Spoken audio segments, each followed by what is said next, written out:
생각을 해봤습니다. 이제 우리 지역의 의료 문제는 뭐가 있을까라고 데이터를 쭉 보니까 가장 문제, 뭐 다른 것도 뭐 있겠죠. 우리가 개선해야 될 것들이 많긴 하겠습니다만 그냥 제 눈에 띄는 게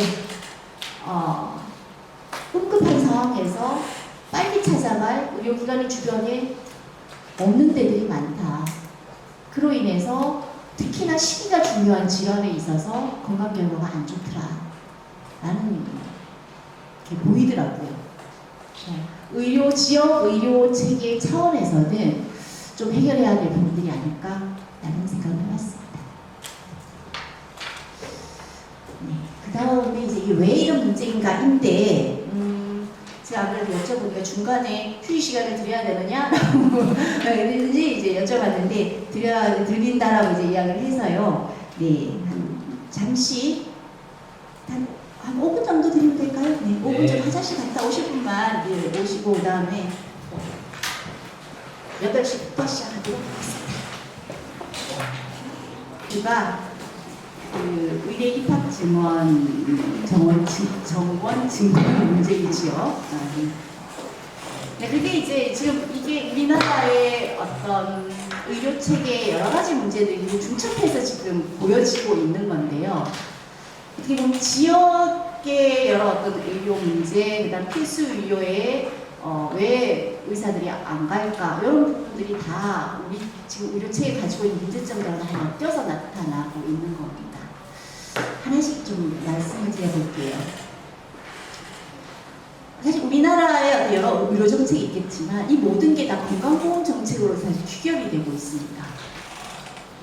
뭘 해결하려면은 우리 건강보험에서는 보상 금액을 수가라고 이야기를 하거든요. 건강보험에서 수가를 많이, 아까도 이제 보면은 뭐 산부인과나 소아과나 지역이 어쨌든 이걸 유지를 하기 위해서는 보상한 수가를 올려서 이걸 갖다 해결하려고 하고, 다른 것도 마찬가지로 모든 문제들을 결국 건강보험에 가지고 와서 좀 해결하려고 하는 경향들이 있습니다. 그래서 건강보험의 정책을 어떻게 가져가느냐라고 하는 게 우리나라 의료체계 전반을 좀 좌지우지하는 그런 상황이에요. 자, 그럼 건강보험은 어떠하냐 보면요, 이 문제에 한번 그 근원을 찾아가 보면 이 문제가 왜 일어나는지는 알겠어요. 근데 어디서부터 손대야 될지가 사실 쉽지가 않습니다. 의사 수 늘린다고 해서 해결되는 문제만 또 아니고요. 네. 그러면 왜 이 문제가 지금 보면 지금 우리나라는 의료 서비스를 제공한 거에 대한 보상이 행위별 수가제라고 하는데요. 내가 이 사람을 몇 번 진찰했고, 그 다음에 뭐 드레싱 같은 것들을 몇 번을 했고, 약을 얼마를 줬고, 뭔 검사를 몇 번 했고에 따라서 다 내가 보상받는 금액이 달라집니다. 우리 행위 하나하나에 가격이 책정되어 있어요. 행위별 수가제라고 합니다. 행위별로 수가가 책정되어서 내가 수가대로 보상을 받는 거죠. 자, 그런 시스템을 가지고 있어요. 보상 방식. 우리가 처음 건강보험을 우리나라에 2008때부터 이렇게 했습니다. 어떻게 생각해보면 굉장히 자연스러운 방식이죠. 우리 어디 가서 시장에 가서 물건 살 때도 그렇잖아요.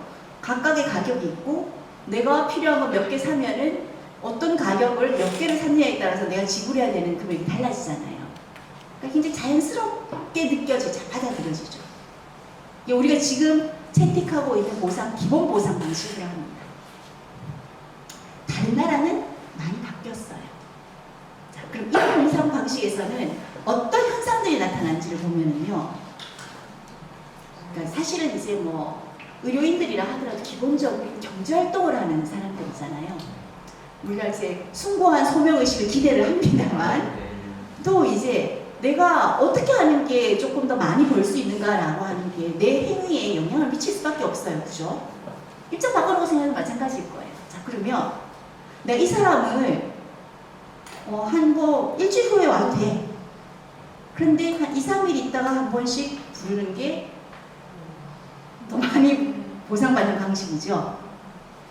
검사 한 번 할 거, 이 검사도 하나 더 하면은 게다가 병원들 간에 경쟁이 되니까 무슨 비싼 기계를 많이 갖다 놨잖아요. 그럼 비싼 기계를 많이 돌려야 되는 거죠. 많이 찍어야 남잖아요. 그럼 검사를 많이 해요. 우리나라 진짜 검사 많이 하는 나라입니다. 여러분 실손보험 가지고 실손보험 이야기 할게요. 그래요. 기본적으로 의료 서비스를 많이 제공하는 게 유리해요. 그래서 우리나라가 의료 이용량이 굉장히 많은 국가입니다. 일본과 더불어서 탑이에요. 데이터를 보고 있으면요, 우리나라는 중간 잘 안 합니다. 이쪽 아니면 저쪽입니다. 정신건강은 저 바깥에 있고요. 그 다음에 의료비 증가율은 또 이제 1등이고요. 굉장히 빠르게 증가합니다.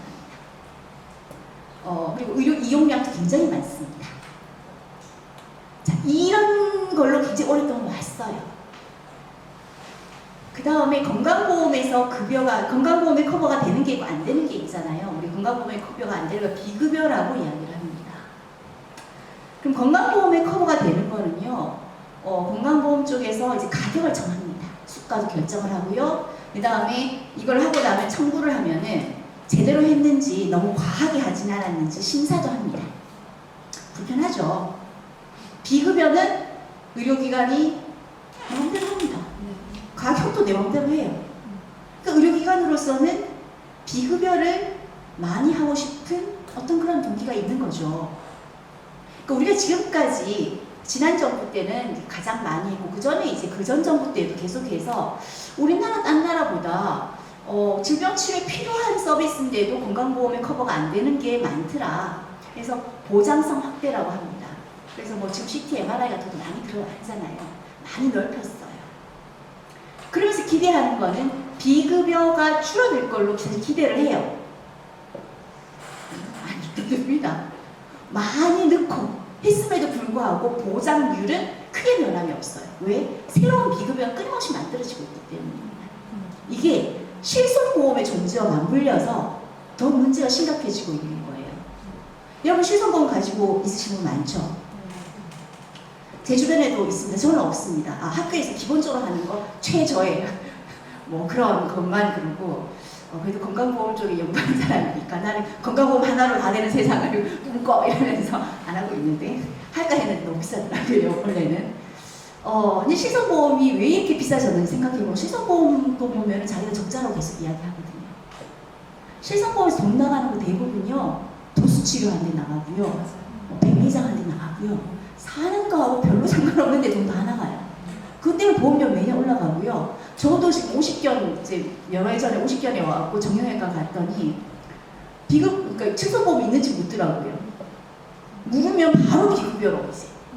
근데 없는데요. 그랬더니 이제 그냥 물리치료하고 이러다가 계속 안 낫고 제가 또 열심히 하는 좀 이제 환자가 아니어서 그러니까 잘 안 나으니까 이거 이제 뭐 체충격파 뭐 이런 이제 그거 좀 해보라고 이야기를 하는데 바로 이야기하진 않던 실손보험이 없다라고 하니까.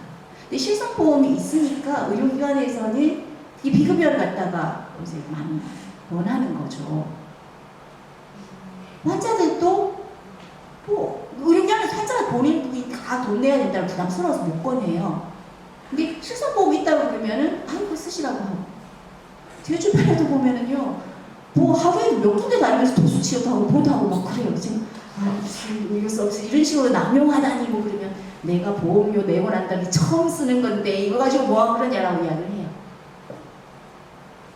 자, 그러면 이게 필수 의료하고 어떻게 연결이 되냐 하면은요, 이게 수가 이야기 하면은 또 이제 지금 현재 보면은 그 수가가 정해져 있다 그러죠. 그럼 매년 이제 그 의사협회, 그다음 약사회도 있고요. 이런 어떤 단체들이랑 건강보험공단이랑 협상을 해요. 내년도 수가 인상률을 얼마를 할지 협상을 합니다. 그 협상을 이제 하면은 똑같이 예를 들면 작년에 뭐 이 서비스를 하는데 10,000원이었고 저 서비스 하는데 20,000원이었는데 계산하기 쉽게 10% 올린다 그러면 실제 10% 올라가진 않는데 계산하기 10% 올린다 그러면 10,000원은 11,000원이 되는 거고 20,000원이 22,000원이 되는 거예요. 근데 보니까 이 서비스 중에서 어떤 서비스 같은 경우에는 사실은 충분히 보상이 되고 있고, 근데 어떤 서비스는 들어가는 여러 가지 위험이라든지 수술 같은 거 같은 위험이 좀 다르잖아요. 그 다음에 노력도 다르고 뭐 이런데 이런 거는 조금 수가가 좀 부족하다 싶은데도 그냥 똑같은 율로만 이제 올라가고 있는 거예요. 그러니까 어떤 데서는 남고 어떤 데서는 좀 모자라는 보상이 부족하다고 이야기를 하는 거예요. 근데 그게 사실은 조율을 하면 되는데 조율이 쉽지 않아요. 의사들 선생님들끼리 협의해봐라도 안 돼요. 과별로 다 이해관계가 다르기 때문에. 그래서 이제 소위 말하는 필수 진료를 한다는 데서는 자기들이 상대적으로, 그러니까 절대적인 게 아니라 상대적인 게 커요. 피부과 하는데 돈 엄청 벌거든. 그죠? 게다가 비급여가 많잖아요. 그리고 비급여 정형외과만 하더라도 그런 식으로 도수치료 뭐 하거나 뭐 하거나 해서 비급여를 많이 만들어낼 수 있는 과들은 소득이 굉장히 이제 많은데 소아청소년과의 비급여를 뭐 만들어서 얼마나 만들겠어요. 그러다 보니 상대적인 격차가 굉장히 커지는 거예요.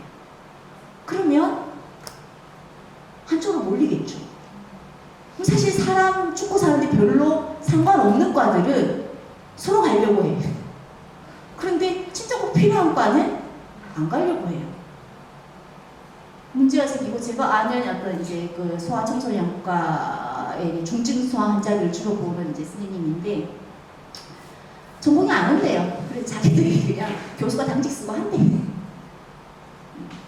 그리고 이제 뭐 이제 체념했다 라는 식으로 이야기를 하더라고요. 근데 이 원인이 그 보면 이제 수가 인상만으로 되는 게 아니라 이 구조를 바꿔주지 않으면 비급여를 계속해서 양산한 이 구조를 틀어막지 않으면 아무리 이쪽에 수가를 올려준다 하더라도 여기에서 훨씬 더 많은 돈을 벌 수가 있는데 특히 이 세대가 조금 다르잖아요. 그죠? 어려운 일, 뭐 이거 잘 안 하려고 한다라고 해요. 제가 아는 이제 친구도 보면은 뭐 요즘 젊은 친구들은 뭐 그게 없어 이러면서 그런 얘기를 하던데, 네. 그러다 보니까 이게 뭔가 해결이 안 되니까 이게 하나의 수단만 가고 해결이 될 게 아니라 뭐 물론 정부도 요즘 그 이야기를 하더라고요. 제가 안 그래도 뭐 이제 수가 인상하고 하는 어떤 그런 위원회에도 참석하면서 좀 마음이 영 불편한 거예요. 계속 있으면 돈 올려준다는 이야기만 해. 근데 그 돈 올려주면은 우리가 내는 보험료가 또 올라가고 하는 부분들이니까. 근데 올려줘서 문제가 해결되면 괜찮은데 저 비급여 만들어낸 저 구조를 그대로 놔둔 상태에서 이게 해결이 되냐라는 거죠. 밑발생독에 물 붓기가 아닌가? 그래도 행위별 수가제로 하고 그게 비급여를 저렇게 만들어낼 수 있는 구조 하에서 수가를 올린다고 해서 이게 다 해결이 되나? 라는 생각이 들었습니다. 근데 마치 어제 오늘 보니까 정부에서도 비급여 이야기를 하고 뭐 그런 이야기를 하더라고요. 지금 보면서 이제 혼합치료 금지 이야기를 해요. 혼합치료 금지가 뭐냐면 일본에서 그렇게 하고 있는데요. 환자가 그 건강보험에서 커버되는 거랑 커버되지 않는 걸 동시에 받으면 아예 전부 다 비급여를 만들어버리는 거예요. 그러면은 함부로 비급여를 그렇게 못 날리겠죠. 부담스러워서. 대신에 질병 치료에 필요한 것들은 급여를 하되 굳이 그런 식으로 비급여하는 거는 아예 그냥 그럼 비급여를 다 나가라 라는 식으로 하는 게 혼합치료 금지예요. 그것도 이야기를 하고 있는데 지금은 이제 대치 국면이어서 저게 세게 지금까지 사실은 필요하다라고 우리가 방안을 몰랐는 건 아니에요. 근데 그걸 실현하는 게 너무 복잡하고 잘못했다가는 이런 상황들이 벌어지기 때문에 엄두가, 그러니까 뭐 제 주변에서 그런 이야기를 해요. 왜 지금까지 그러면 증원을 안 했냐? 이 지금 입학 정원이요 의학 분업 때 타협 안 하고 350명을 줄여주는 거예요.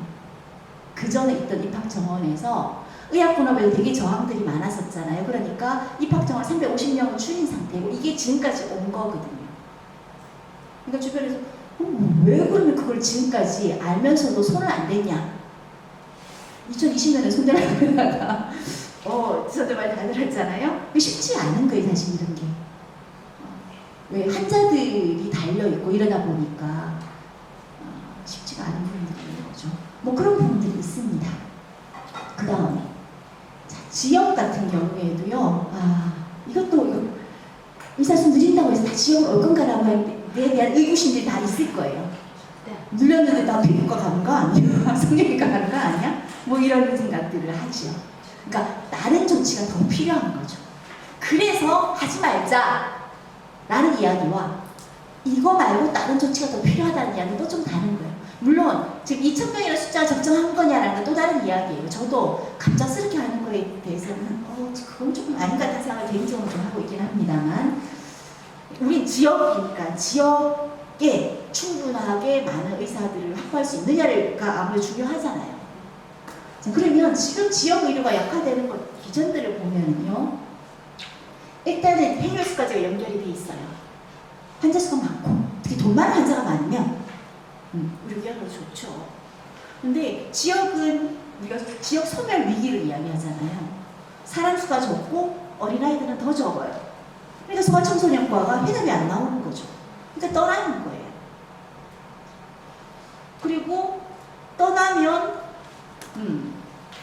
그럼 물론 잘 되는 지역은 많이 들어가겠지만 아니면 떠나잖아요. 떠나면은 사람들이 봤을 때 지역 소멸을 이야기하는 게 지역에서 충분히 잘 먹고 잘 살 수 있으면 그런데 가서 애 키우기 힘들고 교육시키기 힘들고 병이 나도 어디 아파도 갈 의료기관이 마땅치 않다라 그러면 남기가 또 쉽지 않겠죠. 그죠? 그리고 지역이 더 축소되는 걸로 그래서 악순환의 어떤 고리가 형성이 되는 겁니다. 그래서 소아청소년과 산부인과는 특히나 이제 이 구조의 영향들을 많이 받고 그러면서 이제 뭐 비급여 시장을 창출하기 어려운 조건들 뭐 이런 것들 때문에 점점 더 외면을 받고 있습니다. 그래서 정부에서 지금 보면은 제가 그 위원회에서 보니까 엄청나게 거의 1000% 가까이 인상을 지역에서 분만하고 뭐 이런 거에 대한 수가나 고위험 분만의 경우에는 거의 이제 보상해주는 금액을 10배 정도까지 이야기해요.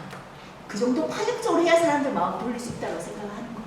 근데 죄송한데 그게 파격적으로 10배를 올려준다고 해서 그럼 거기에 따르는 위험 부담은 어떻게 해야 된다는 거예요? 그러니까 결국 어떤 위험? 아니 지금 분만이라는 게 인구는 요즘은 교통이 엄청나게 다 좋아졌잖아요. 네. 그래서 저는 하동에 있는데 사실은 죄송합니다. 말씀 좀 끊어서 죄송한데 저희는 분만 취약지 지원 사업으로 산부인과를 지원해서 들어가서 있다가 보니까 이런 말씀을 듣다 보니까 그 한계점에서 그런 게 수가를 올려달라는 그런 10배, 20배 막 수가를 올려달라는 것보다는 그 환경을 조성을 해서 할 수 있게끔 편안하게 할 수 있는 어떤 분만에 대한 이런 게 있어야 되는데 실제로 똑같은 것 같아요. 아까 지역적으로 종합병원이 다 멀리 있었잖아요. 네. 그러면 똑같은 게 의사들도 분만을 했을 때 응급은 언제든지 생기거든요. 근데 똑같이 멀리 있어요. 그걸 어떻게 살릴 수 있는 상황이 돼도 의사가 그걸 살릴 수가 거리적으로 물리적으로 살릴 수가 없는 입장이 되다 보니 거기에 대한 위험을 감수해야 되는데 그걸 감수한다는 게 중맹의 생명을 담보로 하면서 여건이 인프라가 되어 있지 않는 상황에서 너무 힘들다는 거죠. 그러니까 수가를 올려서 내는 문제도 있겠지만 그리고 밤낮 없이 밤이 없잖아요. 네. 저는 남편하고 지금 30몇 년을 살고 있는데 밤이 없어요. 주말도 없어요. 언제 어디서든지 전화기를 항상 끼고 살아야 되는 거예요. 그런 부분들이 남편은 80까지 분만을 해야 되겠다라고 얘기를 하지만 이 현재 상태에서 결과적으로 인구가 소멸되는 거는 결국 국민들도 힘든 일이지만 그로 인해서 사라져가는 이런 의료의 현장에서도 굉장히 문제점이 많다는 거죠. 좋은 말씀 해주셨는데 이게 사실은 이제 내가 어떻게 한다 하더라도 그 시스템이 닫혀 있으면 그런 이야기를 많이 하더라고요. 지역에 이제 뭐 3억을 주고 4억을 줘도 의사 구하기 힘들다고 그랬는데 또 한편의 이야기를 들어보면은 내가 가서 일을 할 수 있는 혼자 일하는 게 아니라 팀으로 일하고 하는데 이게 안 되어 있기 때문에 그런데 사실 그런 말도 무시할 수가 없는 거죠. 그래서 요즘 이제 저도 잘 모르겠어요. 저도 이제 이런 걸 가지고 깊이 들여다보고 있지 않은데 아무튼 이제 뭐 이런 데 회의 같은 데 들어가 보면은 많이 하는 이야기가 이제 시스템, 그러니까 네트워크를 구축하는 걸 많이 이야기를 하더라고요. 그래서 만약 여기서 문제가 있을 때 바로 이제 협력병원으로 갈 수가 있고 바로 연락이 돼서 보내고 하는 어떤 그런 협력 체계를 구축하는 거에 대해서 보상을 하겠다라는 라는 이야기. 이제 이전엔 개별적인 서비스를 얼마 하는 거에 대한 보상이라 그러면 지금 어떤 네트워크를 구축하고 네트워크를 운영하는 거를 좀 장려하고 하기 위한 보상을 하겠다는 이야기를 하더라고요. 근데 그것도 글쎄 얼마나 이게 현실과 그 거리가 있는 이야기인지는 모르겠습니다만 그런 얘기를 하긴 하더라고요. 근데 네, 그런 보상만으로. 근데 어쨌든 지금은 이제 뭐 파격적이어야 마음을 움직이지 않을까 했는데 그렇게 해서 움직일 수 있는 데들이 있고 그렇게 해도 어쩔 수 없는 데들이 있는 것 같아요. 진짜 아까 말씀하신 듣다 보니 참 깝깝해지긴 합니다만 네. 근데 이제 충분한가라는 이야기이고요. 그래서 이제 사실 필수 의료 이야기를 하기 시작한 게 이 사건 때문이었습니다. 아산병원의 간호사 사망의 사건. 국내에서 제일 잘 나간다는 병원에서 근무하고 있는 간호사가 치료해줄 의사가 그 병원에 없어서 딴 데 가고 이러다가 이제 사망을 하게 되는 겁니다. 뭐지? 하면서 또 비난들이 막 이제 회사에 했더니 이제 어떤 의사가 이제 적었어요. 그래서 이게 상황을 보면은 진짜 뭐 우리나라에 제일 잘 나간다는 병원들이지만 거기도 가보면은 실제 이런 상황에 수술할 수 있는 의사가 2명이었대요. 이 병원에 2명인데 한 명은 학회를 갔고 한 명은 어디 지방에 갔고 그래서 아무도 없었던 거예요. 그래서 이제 다른 시술하는 의사가 봤더니 지금 이게 진짜 뭐 열어서 수술해야 되는 상황인데 안 되어서 딴 데 보내고 뭐 이렇게 해야 되는 상황이었다라는 거죠. 그래서 분야에 따라서 어떤 분야는 이런 큰 데조차도 사람이 부족하다. 소위 말하는 필수 의료 위기를 이야기하는 어떤 뭐라면 이제 뭐랄까 처음 그 방아쇠를 당긴 어떤 사건이었다라고 볼 수가 있습니다. 그래서 이게 이제 정부가 필수 의료 정책 패키지에서 내놓은 안들입니다. 크게 이야기하고 있는 게 필수 의료하고 지역 의료를 이야기를 해요. 그리고 중요한 원인 중에 하나가 필수 의료 쪽으로 자꾸 안 가는 게 너무 힘드니까 안 가는 거 아니에요. 그래서 숫자를 늘려놓으면 좀 가지 않겠냐라는 겁니다. 그리고 그러다 보니 이제 또 병원 내에서도 전공의들 같은 경우는 너무 힘들게 일하고 하니까 그런 것들을 좀 완화하고 뭐 이런 이야기를 해요. 그리고 의료사고 때문에 부담스러워하니까 의료사고 부담을 좀 줄여주겠다 이런 거. 그러니까 주로 뭐 외과 수술하고 하다 보면 그만큼 사고 위험도 커진 거잖아요. 그걸 너무 부담스러워하니까 그것도 좀 해결해 주겠다. 그리고 보상 수준도 그리고 비급여와 그 시장에 대해서 좀 컨트롤하고 격차를 좀 줄여나가겠다. 뭐 이런 이야기를 해요. 그리고 지역 관련 학부는 이제 아무래도 수도권에서 큰 병원들이 막 병상 막 늘려나고 하니까 지역에 있던 의사들 또 데리고 가버리잖아요. 그러니까 지역에서는 숫자 자체가 모자라는 것도 그렇지만 또 이제 실력 있는 의사들 다 뺏기고 있는 그런 측면도 있는 거예요. 그래서 그 수도권 병상 규제와 관련된 이야기도 하기도 합니다.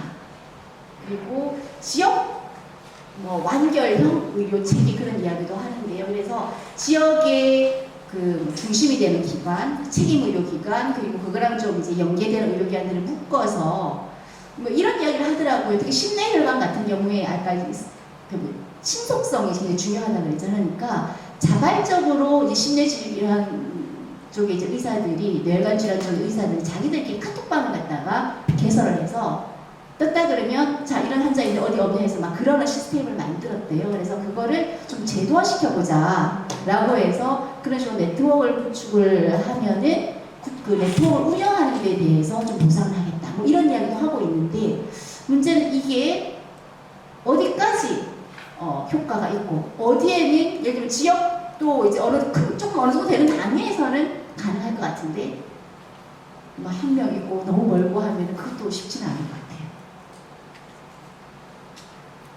이게 이제 정부에서 하고 있는 이야기입니다.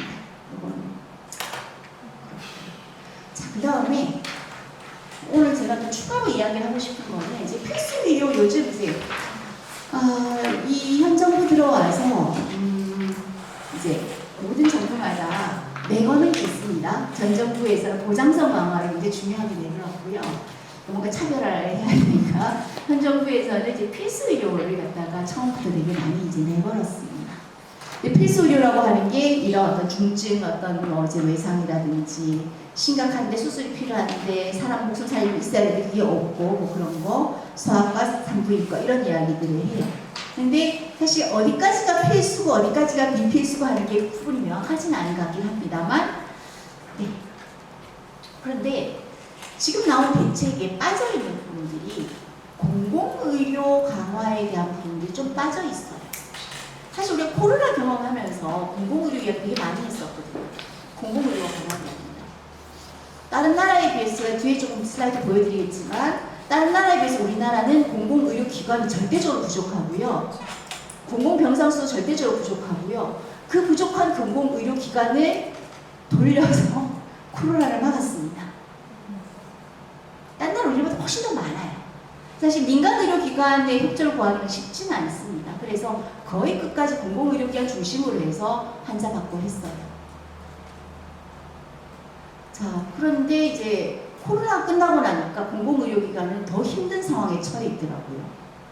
제가 이제 그 직원 뽑는 거 이제 그 뭐죠 심사하는 그것 때문에 저 마산의료원에 간 적이 있었습니다. 그래서 요즘 어떠신가요? 하고 했더니 되게 힘들다고 그러시더라고요. 마산의료원 결핵병원이잖아요. 그러니까 코로나 때 음압시설 이런 것들 있고 하니까 코로나 때 주로 이제 환자들이 많이 보는 거예요. 그럼 이때 환자들 다 내보내잖아요. 그렇게 했는데 끝나고 나니까 한 번을 이든 환자 다 내보고 나면 회복이 잘 안 되는 거죠. 그렇다고 뭐 지원이 딱히 있는 건 아니고 왜 힘든 상황인 거죠. 공공의료기관이 진짜 필요한 그때 응급한 상황에서 다들 굉장히 이제 많은 노력들을 하고 직원들 되게 힘들었을 거예요. 그런 상황에서 했는데 이제 끝나고 나는데 회복은 니네가 알아서 하나가 돼버리면은 좀 그렇잖아요. 계속 적자가 생기는 거니까. 그것 때문에 그게 영향이 돼서 그런 것 같은데 그 마산의료원님께서 약국을 하는 사람을 몇 명 왔는데 지금 의대 정원 이것 때문에 대학병원이 지금 되게 인력이 부족한데도 불구하고 마산의료원에 환자가 없대요. 다들 많을 거라고 생각을 하잖아요. 근데 환자가 없다고 그 얘기를 하더라고요. 한 번 빠진 환자들은 잘 회복이, 그러니까 환자 자기가 가던 병원에서 이 환자들 반이 나가라고 그러는 거잖아요. 그러면 그 사이에 다른 병원을 찾아갔잖아요. 그럼 여기 괜찮다고 해서 다시 뭐 오는 환자도 있겠지만, 그러면 이거를 사실은 뭐 좀 중앙정부가 되든지 좀 커버를 해줘야 되는데 이게 좀 충분치 않나 봐요. 그래서 되게 힘들다라고 이야기를 하고, 공공의료에 대한 이야기가 별로 안 보여요. 필수 의료에 많이 보이는데, 예를 들면 분만 취약지라든지 민간에 사실은 그쵸. 어쩌다가 한 명, 두 명 태어날까 말까 한 환자들 때문에 개원하라 라고 이야기하기는 힘든 거잖아요. 그러니까 아무리 수가 올려준도 해결이 될 건가? 근데 공공에서는 적자 볼거 감수하고서도 유지를 할 수 있는 거 아닌가 라는 생각이 들고, 근데 이제 공공의료의 형태가 그야말로 국가에서 어떤 국민들을 위해서 그런 지약지 쪽이나 이렇게 해서 살리는 개념보다는 여태까지 공공의료들이 운영난에서 전부 다 헤어나지를 못해서 결국은 다 손을 벌려야 되는 상황이고, 그런 문제들이 생기다 보니까 또 결국은 사립병원들한테 위탁을 맡긴다라는 거죠. 그러니까 공공의료로서의 어떤 역할을 해낼 수 있는, 결국은 환자 인구가 줄어들고 그 인구가 줄어드는 곳에는 그렇게 공공의료가 들어오기 위해서는 결국은 재원을 엄청나게 투입해야 되는데, 그 재원을 투입할 수 있는 게 과연 사립병원들처럼 시내에 그 몇 명 되지 않는 그 사람들을 위해서 각 지역마다 그렇게 투자를 못한다는 거죠. 결국은 공공에서 운영되고 있는 병원들은 전부 다 적자라고, 거의 적자라고 보면 되잖아요. 네. 그러니까 그게 공공의료 하지만 실제적으로 공공의료를 우리 자신부터도 공공의료를 활용을 안 하는데 그 공공의료가 자리 잡는다는 거는 실제로 굉장히 어려운 현실일 거예요. 그리고 코로나 때도 아까 말씀하셨지만 저희들 지역에 있는 작은 병원이라서 그런데 이제 코로나 때 간호 인력들을 사실 국가에서 다 빼갔잖아요. 그 국가에서 다 빼가지고 와서 전부 다 보건소나 이런데 일단은 다 그렇게 된 거예요. 그러면 그 작은 병원들은 그 간호 인력을 어디서 구해오느냐고 국가의 어떤 그런 힘에 의해서 그런 것들도 사실은 계속 돌고 도는 이런 현실들이거든요. 그게 하나의 문제는 아닌 것 같아요. 그렇죠. 이제 사실은 이제 그 회복하는 과정에서 어떤 위기 상황을 겪어서 그걸 회복하는 과정에서 또 해야 될 역할들이 있는데 조금 그래도 방기하는 부분들도 있었던 것 같기도 하고요. 그 다음에 이제 공공의료기관 같은 경우에도 이제 경영평가 같은 것들을 하잖아요. 그러다 보면은 이제 얼마만큼 이제 그 재정이 이제 건실하냐라고 하는 부분들을 보고 저는